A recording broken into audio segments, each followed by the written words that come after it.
नमस्कार, हकीकत न्यूज में आपका स्वागत है। मैं हूं आपके साथ अंकिता। चलिए बढ़ते मुख्य खबर की ओर। जिले में दूसरी ब्लड सेपरेशन यूनिट खोलने की अनुमति मिल गई है। यह यूनिट रेड क्रॉस में खोली जाएगी। इसका हर वर्ग के मरीजों को लाभ मिलेगा। बता दें कि संजय गांधी अस्पताल से भी ज्यादा ब्लड यहां स्टोर किया जा सकेगा। रेड क्रॉस सोसाइटी के जिला अध्यक्ष डॉक्टर प्रभाकर चतुर्वेदी ने बताया कि यहां 1000 यूनिट ब्लड स्टोर किया जा सकेगा। इसके साथ सेपरेशन यूनिट से ब्लड सेपरेट कर थैलेसीमिया सहित अन्य मरीजों को उपलब्ध कराया जाएगा। अभी तक ऐसे मरीज SGMH पर ही निर्भर रहते थे, लेकिन अब इनको इस ब्लड बैंक और सेपरेशन यूनिट का लाभ मिल सकेगा। बताया गया कि उप मुख्यमंत्री राजेंद्र शुक्ल एवं कलेक्टर अध्यक्ष भारतीय red cross society Pratibha Pal और भारतीय रेड क्रॉस सोसाइटी की प्रबंध कार्यकारिणी समिति एवं भारतीय रेड क्रॉस सोसाइटी रीवा के सदस्यों और शुभचिंतकों के अथक प्रयास, कुशल निर्देशन, मार्गदर्शन एवं संरक्षण में भारतीय रेड क्रॉस सोसाइटी को यह सौगात मिली है। ब्लड बैंक एवं सेपरेशन यूनिट का नई दिल्ली से ऑनलाइन पोर्टल में अप्रूवल मिल गया है और इसका शीघ्र ही लोकार्पण किया जाएगा। भारतीय रेड क्रॉस सोसाइटी के ब्लड बैंक एवं सेपरेशन यूनिट के प्रारंभ होने से क्षेत्र के अस्पताल जो निरंतर ब्लड एवं ब्लड सेपरेशन की कमी के कारण निरंतर ऐसे रोगियों को जान की जोखिम उठानी पड़ रही थी, इसमें सहायता मिलेगी। बता दें कि रेड क्रॉस रीवा निरंतर पीड़ित मानव सेवा में अग्रणी होकर काम कर रहा है। आइए आपको सुनाते हैं इस विषय पर क्या कुछ कह रहे रेड क्रॉस सोसाइटी के अध्यक्ष doctor Prabhakar Chaturvedi. Sir, red cross के अध्यक्ष हैं आप और आपके प्रयास से संजय गांधी के बाद दूसरी blood unit, blood collection unit red cross में खुलने जा रही है जी। किस प्रकार से प्रयास किए और पूरी टीम का कैसा सहयोग हुआ? हाँ, ये नई कार्यकारिणी का जब गठन हुआ, मेरे ऊपर चेयरमैन का दायित्व आया, तो चूँकि इसके पूर्व से भी ब्लड बैंक और ब्लड सेपरेशन यूनिट के लिए बातें चल रही थीं, तो उसी समय से हम लोगों ने इसके लिए प्रयत्न करना शुरू किया। और हमारे यहाँ इसके पूर्व में कलेक्टर प्रीति मैथिल जी रही हैं। वो जब यहाँ आई तो बार बार हमसे ही पूछती थी कि ब्लड बैंक कहाँ है, ब्लड बैंक कहाँ है। सारी काम व्यवस्थाएं आप कर रहे हैं, लेकिन ब्लड बैंक कहाँ है? वो हमारे पास था नहीं, लेकिन उनकी वो प्रेरणा, वो बात हमारे ध्यान में रही कि ब्लड बैंक हमारे लिए बहुत ज़रूरी है।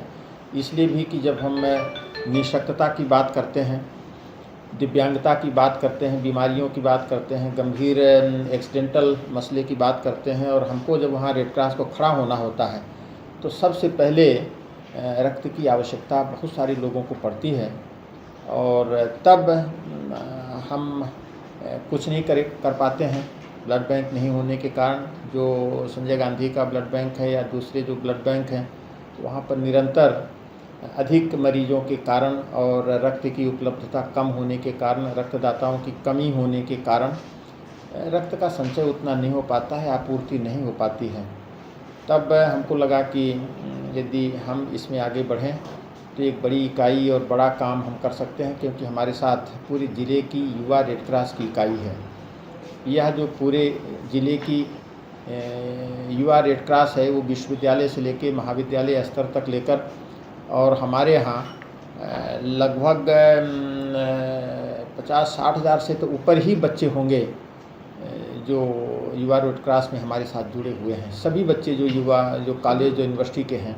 ब्लड बैंक का शुभारंभ कब तक होगा? तो उस संदर्भ में हमारी सोच रही और हमने उस काम को, उस दिशा में हम लोग बढ़े, और बढ़ने के बाद लगभग 2 वर्षों से हमारा जो प्रयत्न रहा, वो प्रयत्न जिला के स्तर से लेकर प्रदेश के स्तर तक, और अंत में नई दिल्ली से इसका प्रमाण पत्र प्रमाणीकरण होना था, जो हमको कल प्राप्त हो गया। मेहनत रही, मशक्क़त रही, इसमें माननीय डिप्टी CM माननीय राजेंद्र शुक्ल जी का योगदान, हमारी कलेक्टर मैम प्रतिभा पाल जी का योगदान, हमारी प्रबंध समिति के सभी लोग, रेड क्रॉस सोसाइटी के सभी सदस्यगण और सभी शुभचिंतकों का बहुत बड़ा योगदान रहा।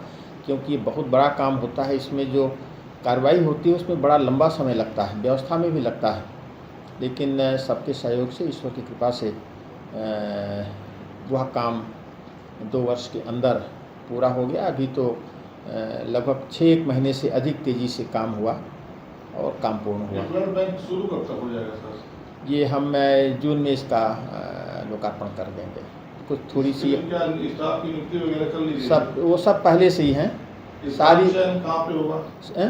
स्थान कहाँ पर रहेगा ब्लड बैंक? हम अभी आपको दिखाते हैं, यहीं पर है वो। पीयूष जी, वो खुलवा दीजिएगा।